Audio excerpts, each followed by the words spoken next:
दाता।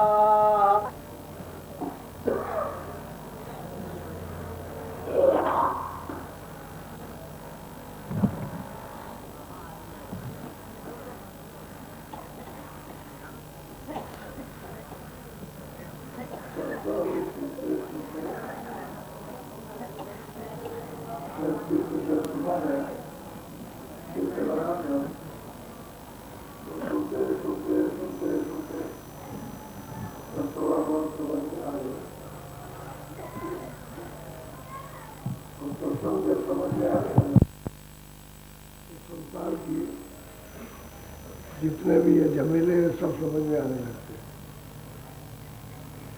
जब सत्संग समझ में आएगा तो उदासीनता होगी, उचाट रहने लगेगा। ऐसा होगा जैसा कोई हमारा यहाँ है। और जब चेत कर सत्संग नहीं सुनोगे तो संसार में फंसे रहोगे। संसार ऐसा मालूम होगा सब अपना है और हम भी संसार के हैं। तो महापुरुषों ने सबने सत्संग पर जीवों के लिए जोर दिया कि सत्संग मिलना चाहिए, क्योंकि सत्संग न मिलने से तो भूल गए और कितने युग और जन्म हो गए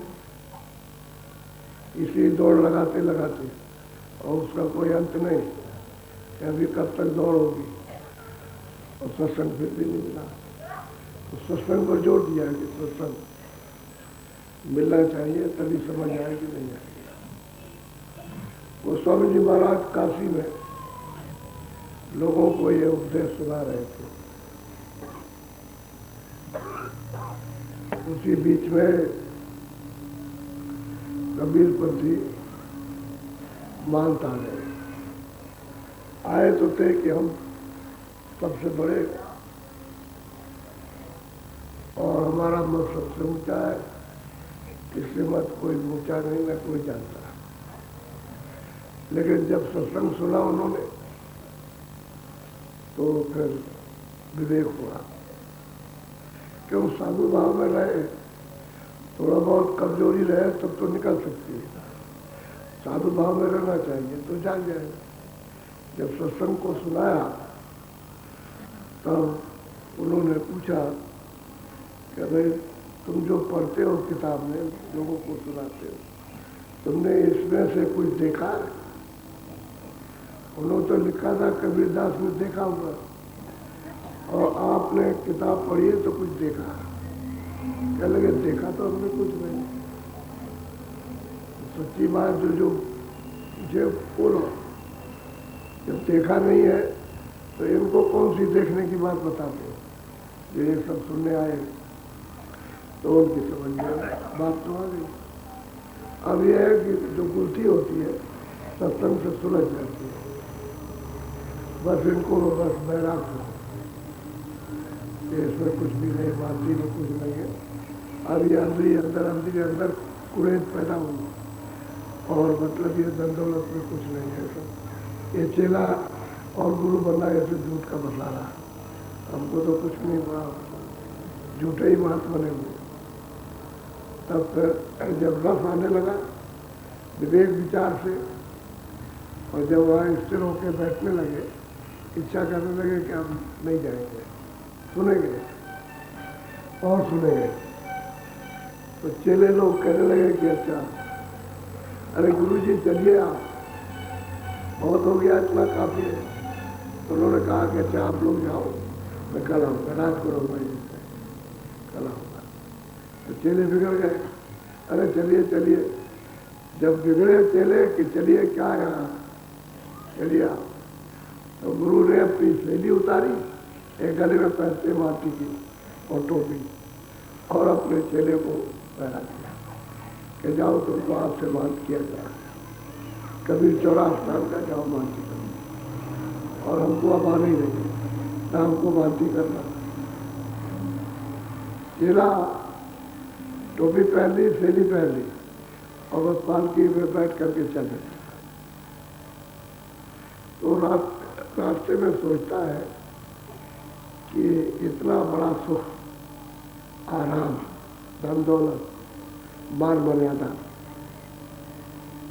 इतने शिष्य हैं, किसी चीज की कोई कमी नहीं, और इन्होंने ऐसे फेंक दिया जैसे कुछ था ही नहीं। तो इससे ये मालूम होता है कि गुरु जी को कोई बड़ी वस्तु मिली है, तब उन्होंने सब ये त्याग दिया, छोड़ दिया। बस चेले ने बोला कि रोको यही पालकी इसी जगह पर, तुम ऐसा करो कि ये पालकी को ले जाओ स्थान पर, मैं जा रहा हूँ, बांध के पास जाऊँगा। तो कुछ कहा कि नहीं, ऐसा नहीं, जब आपको टोपी और सेली पहरा दी तो आप बांधी कीजिए। उनका अच्छा। तो अपने गुरु को बुलाया, उसको टोपी पहराई और सेली, और कहा आप तो वहाँ से बांधी करो, अब तो बांध के साथ रहेंगे। अगर उसे कुछ मिल गया तो उसको मिल जाएगा। उसने कहा उससे अगर उसको कुछ मिल गया तो उसे मुझको ही मिल जाएगा, मैं भी वही रहूँगा। तो बीच में वो वहाँ पे उसको भेज दिया और अपना लौट आया। और महाराज जी से कहा, गोस्वामी जी से, कि मैं इस बांध के साथ ही रहूँगा, आप हमको इजाजत दे दिए, वही रहूँगा। कह रहे ठीक है रहूँगा। तो मन तो और रुक ही गया था, जिला भी वही रुक गया उसके। अब उसने पूछा कि गुरु और चेले का क्या संबंध है। उसी पर गोस्वामी जी महाराज सब समझा रहे हैं कि भाई गुरु और चेला सब में बोले एक अकेला मालिक रहता है सब में, वो तो सुनते हैं मालिक के रूप में, बेकार में आकर के फंस गए। तो यहाँ न कोई किसी का चेला, अगर चेला बनाया तो गुरु नरक हो गया, और गुरु बना तो मतलब वो भी नरक हो गया। न वो चेला बनाएगा न वो गुरु बनेगा, दोनों में से एक भी काम नहीं।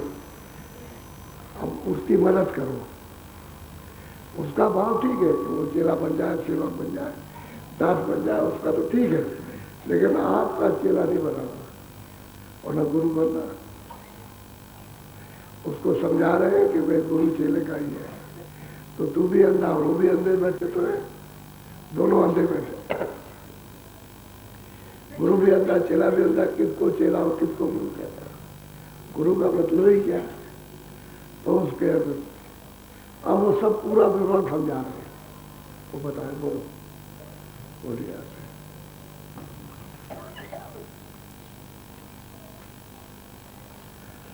बहुत ध्यान से सुनो अच्छी तरह। रहे चार दल गुदा के माई, और दूजों को विधि बताई। कहते भाई चार दल कमल जब प्राणायाम करते हैं तो गुदा चक्र है, एक कमल है इंद्रिय द्वार, गुदा चक्र पर गणेश की छाया, और इंद्रिय द्वार पर ब्रह्मा स्वामी की छाया, और नाभि कमल जो है वो भी एक चक्र है, उस पर विष्णु और लक्ष्मी की छाया, और हृदय में शिव और शक्ति की छाया। अब वो कमल योगी कमल का वर्णन बता रहे हैं, और कंठ में आद्या महाशक्ति की छाया। अब इस पर नाभि पर विष्णु और लक्ष्मी तो रहते नहीं, इंद्रिय द्वार पर ब्रह्मा सावित्री नहीं, और फिर उसके बाद गुदा चक्र पर गणेश नहीं, वो तो छाया है, इन कमलों में पड़ी है। और जब योगी योग करते हैं तो सूरज के प्रकाश में वो छाया दिखाई देती है। जब छाया दिखाई तो ऊपर की छाया पड़ी है, ऊपर के लोगों की जब छाया पड़ी तो सूरज के प्रकाश में कमल पर दिखाई देता है। तो कहते हैं हमने गणेश का दर्शन कर लिया, कहते हैं हमने ब्रह्मा और सावित्री का दर्शन किया, विष्णु लक्ष्मी का दर्शन कर लिया, शिव शक्ति का दर्शन। यहाँ पर कंठ में 16 पकड़ियों का कमल है, यहाँ आद्या महाशक्ति की छाया। आद्या महाशक्ति तो ऊपर है, लेकिन उसकी छाया और सूरज के प्रकाश में दिखाई देती है। तो कहते हैं मैंने आद्या महाशक्ति का दर्शन किया। अब यहाँ इसके ऊपर दोनों आंखों के ऊपर में सूरज बैठी गई है। अब ये देखने और समझने की चीज है कि सूरज का कंठ में निवास नहीं है, न उसका हृदय में, न उसका नाभि कमल में, न उसका इंद्रिय द्वार में, न गुदा चक्र पर। ये दोनों आंखों के सबसे ऊंचे स्थान पर, इसको छठा चक्र आज्ञा चक्र, तीसरा तिल कहते हैं।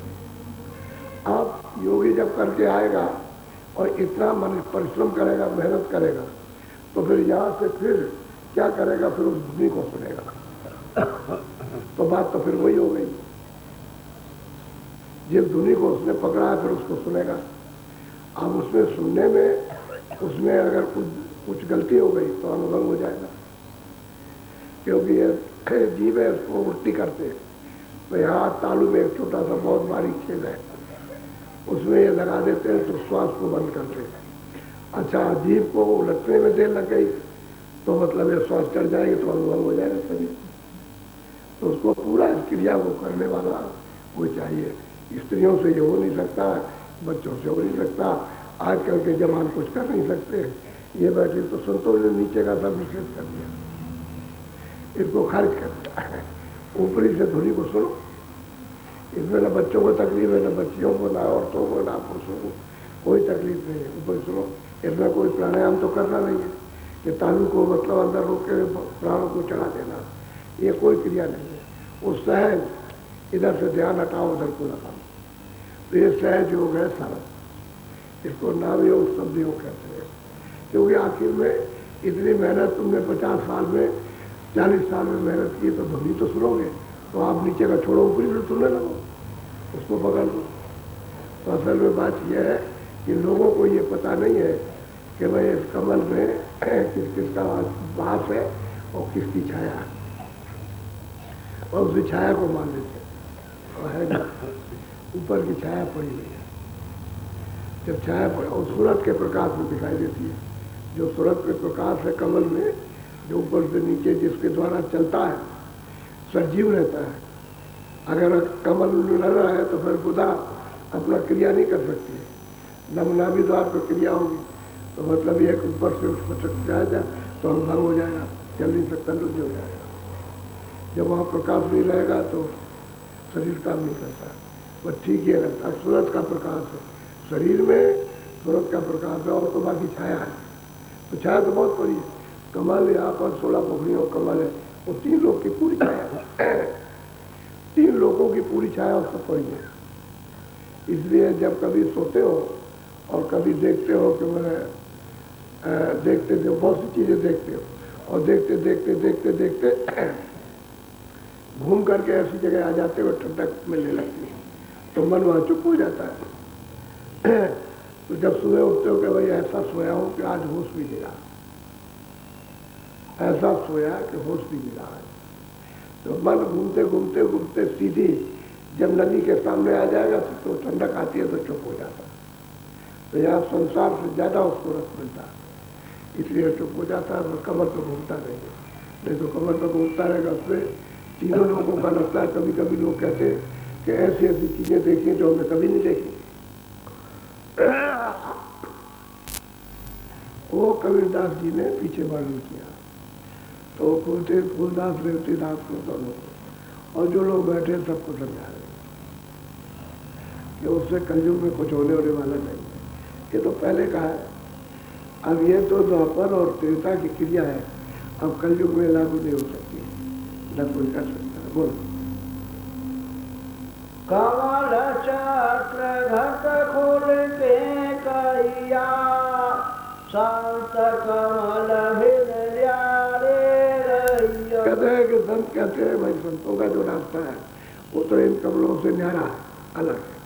वो तो ऊपर जाने का रास्ता कमल नीचे छूट जाता है, तो कमल का क्या वर्णन किया जाए। उसकी तो जब महिमा थी, जब लोग सात्विक थे, शरीर में बल था, युग था, या द्वापर था या त्रेता था, उस समय पर आप कर सकते थे, क्योंकि शरीर में बल पौरुष था, संयम था। अब न संयम है, न बल पौरुष है, न खान पान ठीक है, न उठना बैठना, न मेल न मिलाप, कुछ भी ठीक नहीं है, तो आप इस क्रिया को कर ही नहीं सकते, हो ही नहीं सकते आप। वो निषेध कर दिया। जब महात्मा निषेध कर देते हैं तो फिर वो आपके काम आने वाली नहीं है। कहते हैं कि भाई रास्ता तो संतों का इसके ऊपर है, इसको छोड़ करके तुम यहाँ कहाँ फंसते हो इसमें। उनको समझा रहे तो पढ़ने लिखने में फंस गए, करने में नहीं फंसे, कर तो सकते ही नहीं है। पढ़ने लिखने में उसमें जो लिखा हुआ वो पढ़ते हैं। अब वो समझ महाराज सब समझा रहे, संतों का रास्ता तो अलग। अब उनके 300-350 साल पहले कबीरदास जी हुए, तो 350 साल पहले की बात बता रहे, क्योंकि कलयुग तो जब भी लगा था, और जब गोस्वामी जी महाराज थे अभी कलयुग लगा, अभी कलयुग तो है, और कलयुग में पदार्पण संतों का हुआ, क्योंकि वो तो सतलोक से भेजे गए, सतलोक में भेजा, और बाकी योगी जो ऋषि मुनि ये तो नीचे से आते, नीचे से आए तो यही पैदल कमल से नीचे जाना था, अधिकांश दिन का नीचे ही से आना होता। अब कोई कोई थोड़ा सा ऊपर आ गया तो ब्रह्म के नीचे से आ जाते, और उधर तो जानते ही नहीं उसको कि भाई उस तरफ कुछ है कि नहीं है। तो बहुत विधि विधान से उनको समझा रहे कि तुम पढ़ने लिखने में उलझ गए, करने धरने में देखने में कुछ नहीं। इस पर विचार ही नहीं किया कि कुछ देखा जाता है, कुछ सुना जाता। बोलो। हाँ। ये कमलाकर चक्र से न्यारा, उनको जाने संत विचार। भाई ये खरचक्र जो है तो पिंड के, और ऊपर अंड और ब्रह्मांड में वो उसको संत जानते हैं, और किसी को मालूम नहीं है। और जब संतों को नहीं मालूम तो किताबों में नहीं है। जितने 700 वर्ष के पहले की किताबों में है ही नहीं ऊपर का। कोई भी पढ़िया उसमें ऊपर का रास्ता है, पढ़ लीजिए उसको, अगर आप जो वेद नहीं कुछ भी बोलो। खोरस बार काया के माई, तुम जानो 10 बार। अब वो कहते हैं कि नीचे के कमलों में तुम अगर फंस जाओगे और ये समझ बैठोगे कि नहीं मैंने तो मतलब ये है कि 10वां द्वार प्राप्त कर लिया या कोई स्थान पा लिया, तो वो नहीं, ये तो शरीर के कमल है, और सूरज का प्रकाश है, ऊपर की छाया पड़ी हुई है, ये इसमें नहीं है तो नीचे में। और कमल अगर सच्चा मिलेगा तो आंखों के ऊपर है, तो जब दृष्टि खुलेगी तो देखने को मिलेगा, और दृष्टि नहीं खुलती है तो कुछ नहीं होता, कुछ नहीं। तो रात को जब बादल आए तो रात को लेट के देखो चंद्रमा है, छोटा ही सा बादल उसके सामने रहे तो अंधेरा कर देता है और चंद्रमा नहीं दिखाई देता। ऐसे ही सूरज के ऊपर में कर्मों का जो पर्दा पड़ा है, बारी पहाड़ों की तरह से, उसके पार क्या हो कुछ नहीं पता, अंधेरा हो। अब ये पर्दा हट जाए, जब सामने से हट जाए तो सामने, उधर तो अंधेरा है नहीं। वो तो सूरज के ऊपर में जो कर्मों का जो पाप पुण्य का जो पर्दा लगा चढ़ा हुआ, उसकी वजह से उसको अंधेरा, वो अंधेरे में, इसलिए अंधेरा मालूम होता, दिखाई देता है कि अंधेरा, और पर्दा हट जाए तो सामने कोई अंधेरे का काम ही नहीं, उधर अंधेरा है ही नहीं, उधर अंधेरा ही नहीं है। और जब अंधेरा उजाला ही उजाला है तो उजाले में तो सब दिखाई देगा, तो दृष्टि सब देखेगी। शुरू में जब आप बैठो ध्यान भजन पर तो कहते हो भाई बिल्कुल अंधेरा है, लेकिन करते करते करते करते करते करते उतना अंधेरा धीरे धीरे पर्दा हटता जाएगा, खत्म हो जाएगा, तो कभी कभी उजाला आने लगता है, कभी बंद होता है, कभी आता है, कभी बंद होता है, कभी आता है, फिर कभी फक्त वगैरह हो जाता है। तो इससे ये मालूम होता है कि जब पर्दा हट जाए बिल्कुल तो उजाला ही उजाला है। नहीं तो पर्दा आ गया फिर हटा, फिर आया फिर हटा, वो तो बादलों की तरह से चलते रहते हैं, ऐसे मतलब ही है। वो तो दिखाई देते हैं कि बादल जा रहे, सफ़ेद बादल जा रहे, काले बादल जा रहे, ये बहुत गहर बादल चले जा रहे इस तरह से, और बादल छट जाए, कट जाए तो हो जाए ना, तो दिखाई तो कर देगा। जब प्रकाश होगा तो प्रकाश में मानव दिखाई देगा, तब सूरज चलती है, फिर अंधेरे में कैसे जाएगी। अंधेरे में तो बात को बताते हैं कि भाई इस तरह से तुम निशाना लगाओ, दृष्टि को एकाग्र करो, धीरे से दरवाजा उसके खुलने का मिल जाएगा, उसमें दृष्टि लो तो खुल जाएगा दरवाजा।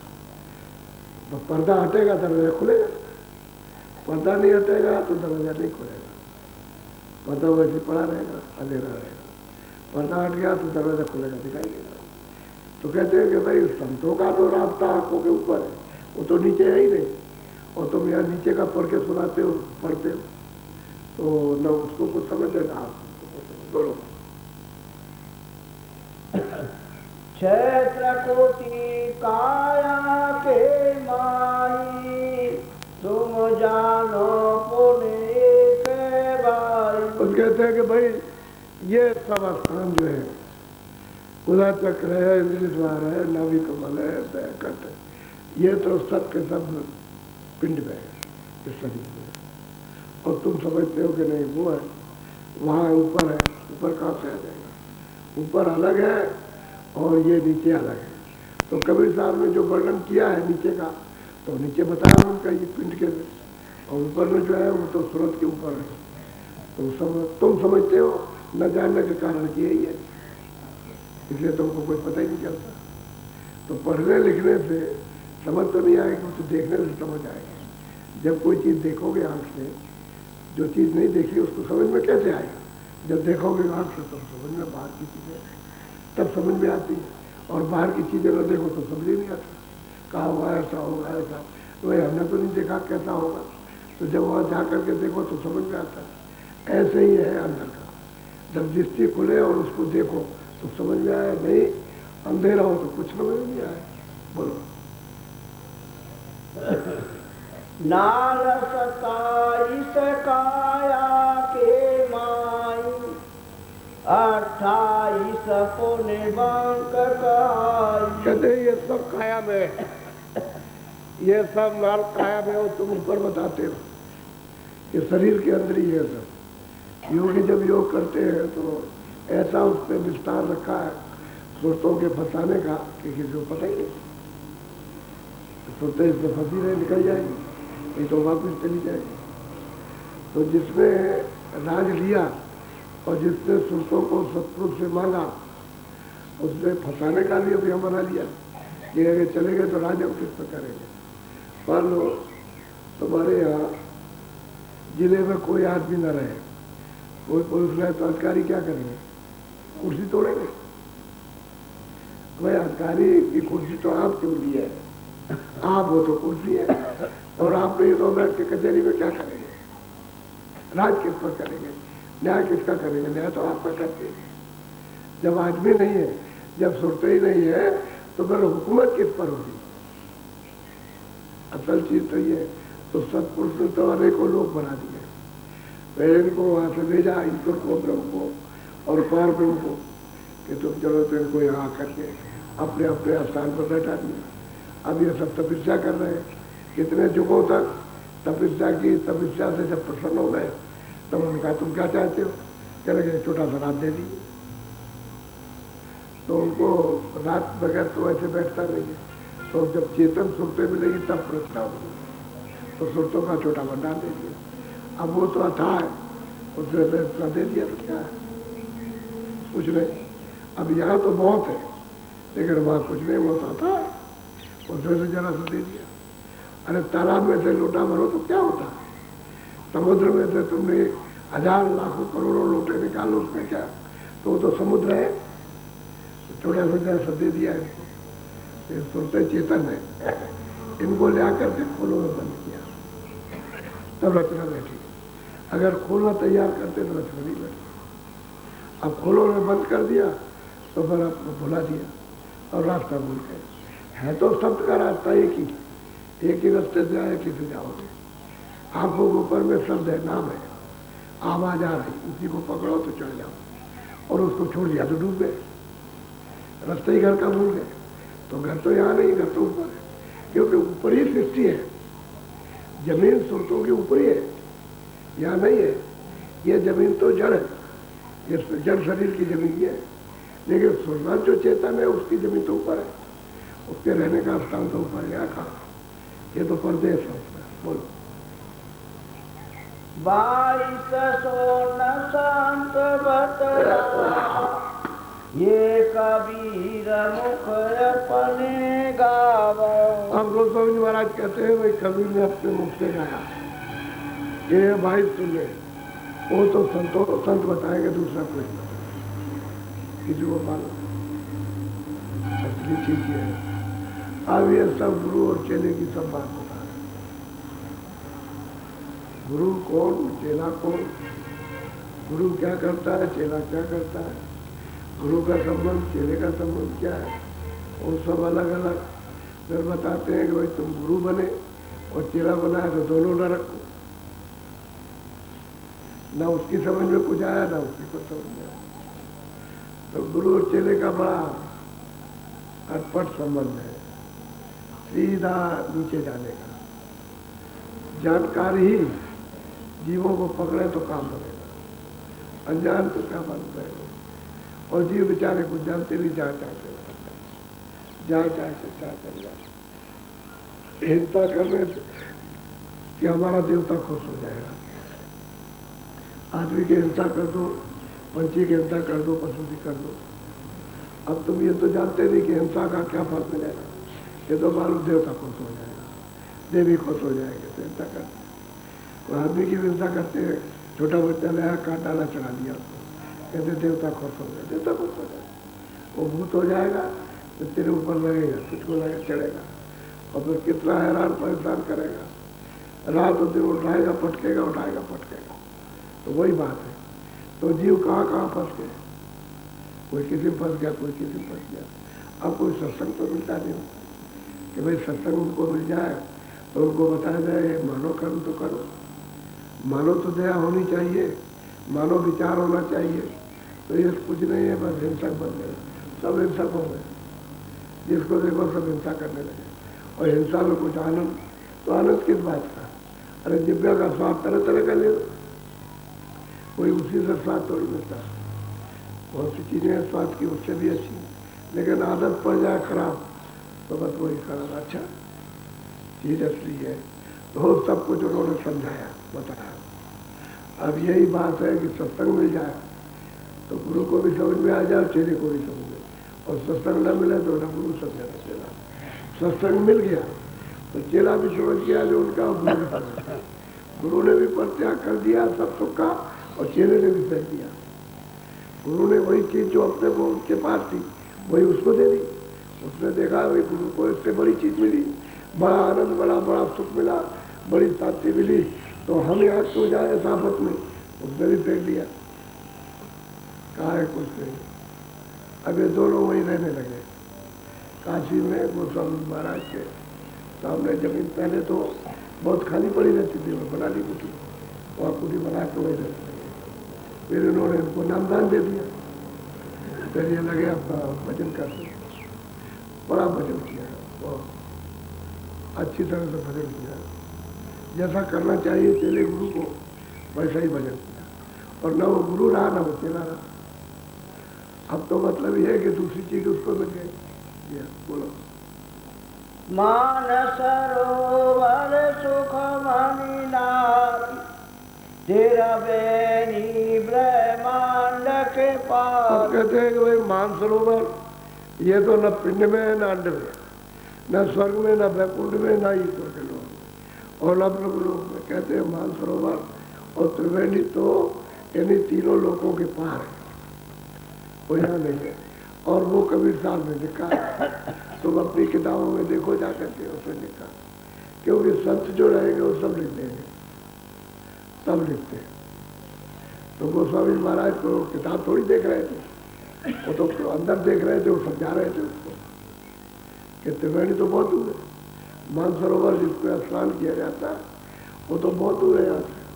वो तो पिंड से परे, फिर अंड से परे, फिर ब्रह्मांड से परे, वो तो बहुत परे दूर है। वो तो समुद्र के पार है। तो जब वहां जाए तब तो कोई स्नान करेगा। सूरज लाए जो चढ़े आकाशा, सूरज को घेर के दरवाजे में बैठकर जब नाम के द्वारा आसमान में चढ़ेगा ऊपर की तरफ में, तब जाके पहुंचेगा। और जब तक वो सूरज को ले जाके वहां नहीं पहुंचाता तो स्नान कौन करेगा? उसे क्या मालूम त्रिवेणी क्या चीज है, वो कितनी बड़ी है। त्रिवेणी तो इतना बड़ा पाठ है। ये मृत लोग डाल दीजिए उसमें, स्वर्ग लोग, वैकुंठ लोग, ब्रह्मांड लोग, ये सब उसमें डाल दीजिए तो पता ही नहीं चलेगा कहाँ चला गया। जैसे लोटे के पानी को उसमें डालो दरिया में, क्या मालूम होगा कि पानी किधर चला गया। ऐसे ही लंबा चौड़ा वो त्रिवेणी का पाठ है। और वहाँ कोई मालूम है, कोई वहाँ बदबू है, मलमूत्र है वहाँ तो इतना स्वच्छ है कि मतलब ये कि अरबों अरबों, यानी पानी में अरबों अरबों मतलब जोजनों का नीचे दिखाई देता, ऐसा जल है। अब वो जल कहा जाए, क्या कहा जाए? तो त्रिवेणी ऐसा है तो कहा तो उन्होंने, ऊपर त्रिवेणी बताया तो क्या उसको मान रहे? इधर किधर है त्रिवेणी? वो है वो पहाड़ पे जाकर के मानसरोवर है, वो त्रिवेणी उधर में क्या बह रही है? ये नहीं त्रिवेणी, वो तो कहते हैं तीनों लोगों के पास। जब वहाँ जाएगा तब उसको स्नान करने को मिलेगा। तो पहले तो मानसरोवर में नहाएगा, और त्रिवेणी तो वहाँ से बहुत दूर है, वहाँ से भी बहुत दूर त्रिवेणी। वो तो अद्भुत संगम है। अब वो तो जो संत जाएगा उसी को मालूम हो। तो तुम यहाँ उसको बना रहे हो, इधर जा रहे हो उत्तराखंड में, कोई कहीं जा रहा, कोई कहीं जा रहा। बोलो इतना भेद कामदाई भेन भेन कर दिया बुझा। कहते हैं कि सब इनको उनका प्रमाण देकर के कबीरदास का, और हमने इनको खूब अच्छी तरह से समझा। अब इनकी समझ में आ गया, समझ में तो अब आ जाएगा ना, भजन करने लगेगा। अब समझ में आ जाएगा, आँख खुलेगी, कान खुलेंगे तो सुनेंगे और देखेंगे।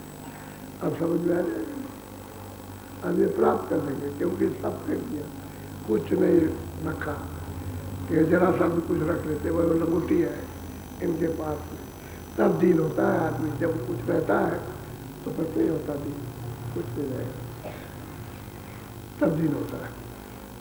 अब ये कर लेंगे साधन भजन, अब ये अंदर चल देंगे। अरे कि इनके पास तो कुछ नहीं रह गया भजन के अलावा, अब सिर्फ साधन के अलावा जो बताया वही करना। कह रहे जो आपने बताया वही करेंगे, हम कुछ नहीं, कृपा होते आपकी हो जाएगी। बोलो ये हम कहा कि सोई देखा, ये कबीर ने बाका दे। गोस्वामी महाराज कहते हैं कि भाई ये जो कुछ कबीर ने कहा वो हमने सब देखा। गोस्वामी जी महाराज कहते हैं कि कबीर ने जो कुछ भी कहा वो हमने सब आंख से देखा। गोस्वामी जी कहते हैं हमने आंख से देखा, उन्होंने जो कुछ कहा हमने देखा, और वही चाहते हैं कि तुम भी उसको प्राप्त कर लो। सीधी बात कह रहे हैं, उसमें ऐसा नहीं, हमने देखा है तब हमने उनकी बात बताई, और देखा नहीं होता तो हम उनकी क्या बताते? हमने देखा।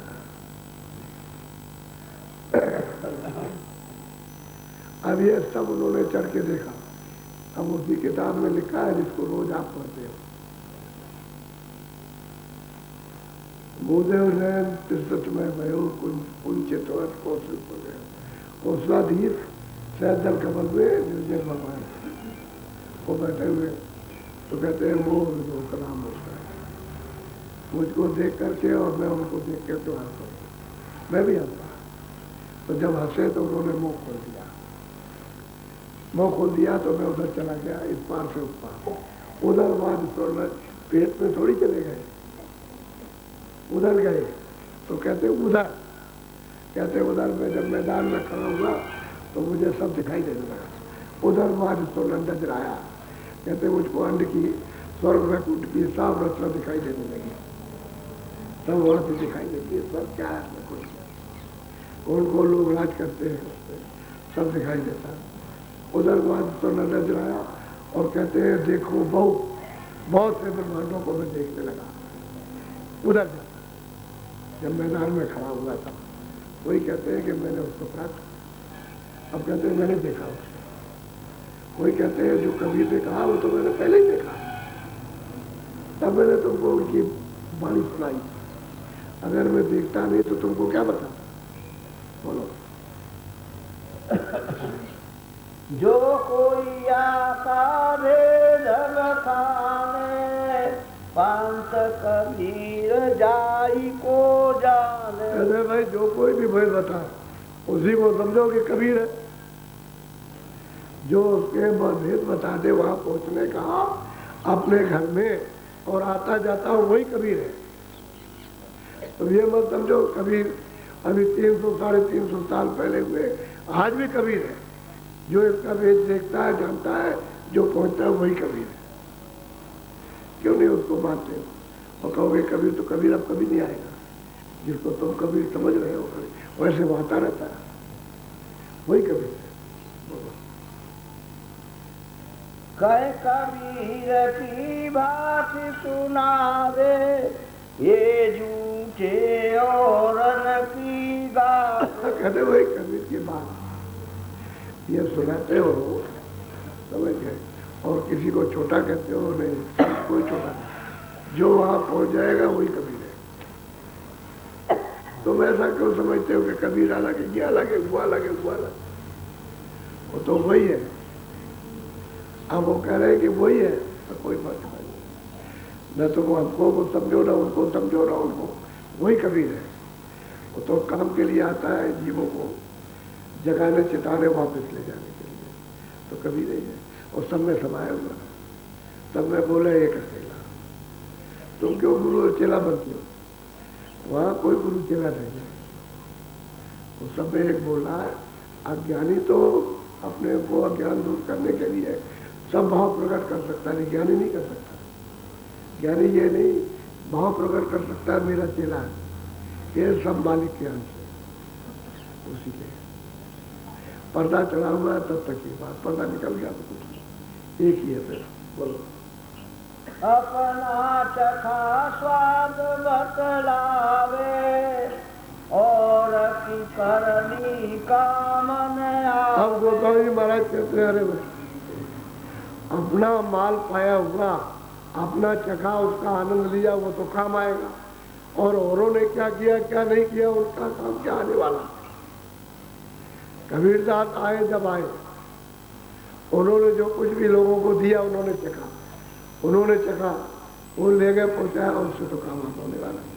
अब तो आज तुम आए हो तो तुमको तो अपना चखने वाला कोई मिलना चाहिए, उसका काम आएगा। और तुम औरों की कसनी करते हो कि उन्होंने क्या पाया क्या नहीं पाया, औरों के बारे में बताते हो और वक्त की आप खोज नहीं करते। इसलिए कहा वक्त का चाहिए, इस समय का चाहिए। पीछे कोई भी हो जाए, कितने भी बड़े कितने भी पहुंचे हो जाए, कुछ नहीं होगा, वक्त से होगा। आज नरदेही मिली है तो नरदेही में मिलना चाहिए। कोई महापुरुष मिल जाए उससे काम होगा। आप कहोगे नहीं पीछे काम करे, कुछ नहीं कर सकते।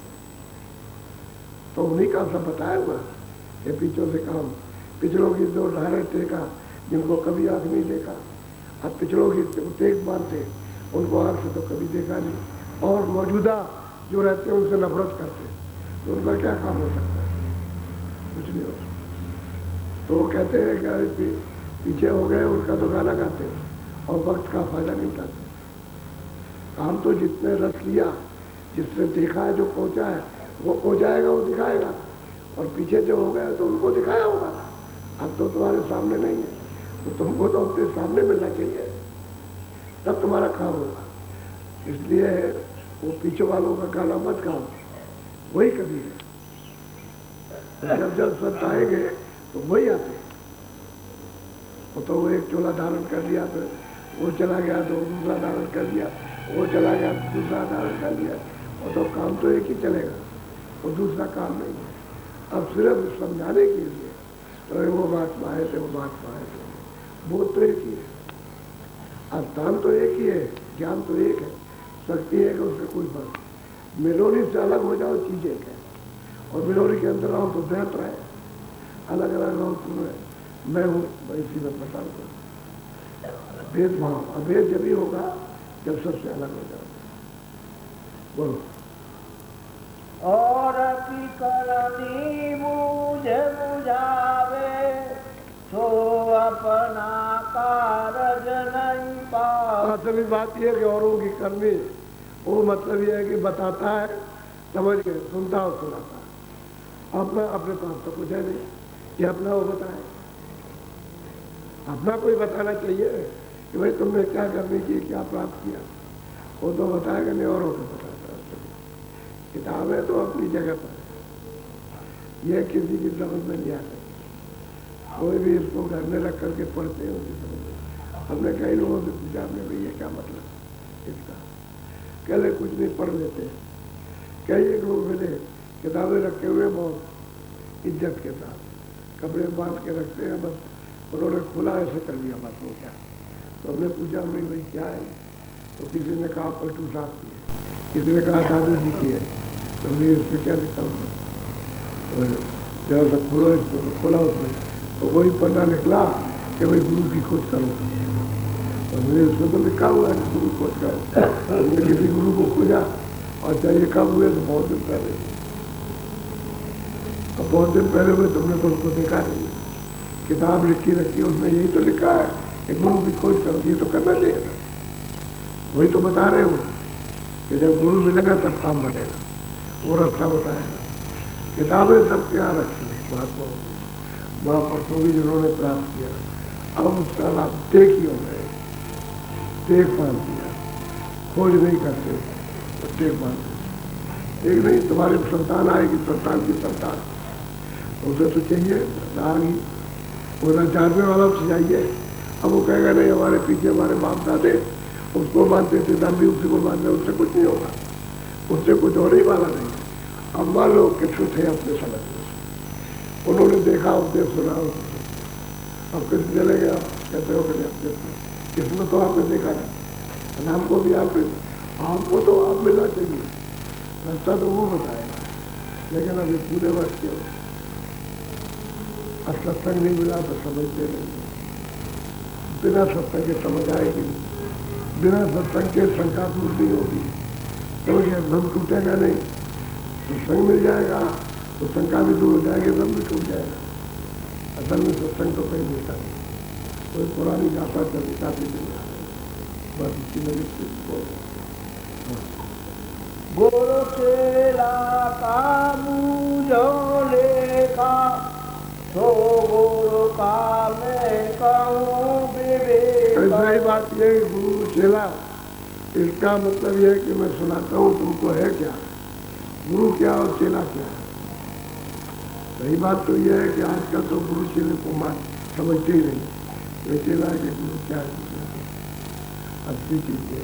यही तो मैं लोगों को पहले समझाता है कि महात्मा को खुश करो और रास्ता में जाए, भजन करो, तुम्हारे काम तो भजन करने का। अब 2 वर्षों से पहले से सत्संग पूरा निचोड़ रखता है, निर्मल सत्संग चला रहा हूँ, कोई सरकारी बात नहीं सुनी, एक भी सुनने को आपको नहीं मिल रही, कहीं भी हवा नहीं। और जो कुछ भी यहाँ तुम्हारे पास है, एक रस्सी से लेकर के और प्राण तक, इसमें तुम्हारा या कुछ नहीं, इसमें आपका या कुछ नहीं, सब मिट्टी है। और ये भी मिट्टी है, जिसमें सूरत बैठी है और मन बुद्धि चित्त काम कर रहे, प्राण काम करते, इंद्रियां काम करती है, ये जिसमें शरीर मिट्टी है। ये जब इसमें से सूरत निकाली जाएगी तो वो तो सिमट के सब चले जाएंगे सूरत के साथ, खोल रह जाएगा तो कोई मिट्टी, तो ये और चीज है, सब मिट्टी है, चांदी मिट्टी है, सोना मिट्टी है, हीरा मिट्टी है, ये मिट्टी है, मिट्टी तो मिट्टी है। जिसको आपने समझ लिया तो मूल कहते हैं, ये तो 1 पैसे की थी, आधे पैसे की थी, तो कहते वो 1000 का, वो 2000, लेकिन ये भी मिट्टी, वो भी मिट्टी, मिट्टी में कोई अंतर नहीं, तो मेरा कड़ी मिट्टी है, इसको आपने कड़ा माना हो, मिट्टी तो मिट्टी। और की चीज ये है, तो मेरा पते हो गुरु चेले का पेशा, गुरु चेला तो कहते हैं उसका समय तो कम है, तो मैं आपको किस तरह से समझा, गुरु चेले का संबंध करता तो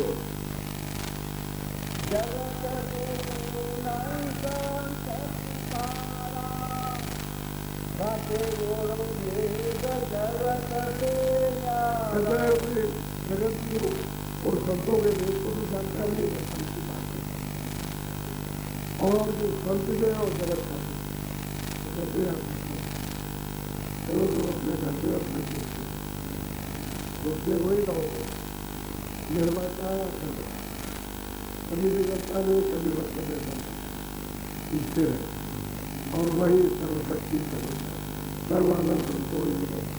तो अपना देश छोड़ के पढ़ाई देश में और कभी न मिला न करते, तो कहते हैं कि भाई संत जो ही है जगत के उस जगत को नहीं रखते, तो कहते हैं तुमको छोड़ना करो, अपने घर में। और जगत गुरु संतों के भेद को जानता नहीं, कुछ कहता नहीं, वो बता नहीं सकता। तो इतना कह सकता है दान तुम करो, ये करो, ये तो बात हो नहीं जाती। तुम्हें जो करोगे उसका फल पाओगे, अच्छा करोगे अच्छा, बुरा करोगे बुरा, लेकिन मिलेगा तो आपको नहीं। मानो अच्छा किया आप भी होगा, पहली बार भी होगा, सब सुख मिलेगा, सब तरह का व्यवहार मिलेगा, इसमें फर्क है, फिर खाते हुए चलेगा। तो आखिर में पुण्य कमा के आपने क्या किया? अरे पुण्य कमाते तो निकाल चलो, ये तो छुटकारा हो जाता, आप खुद को करने लगे।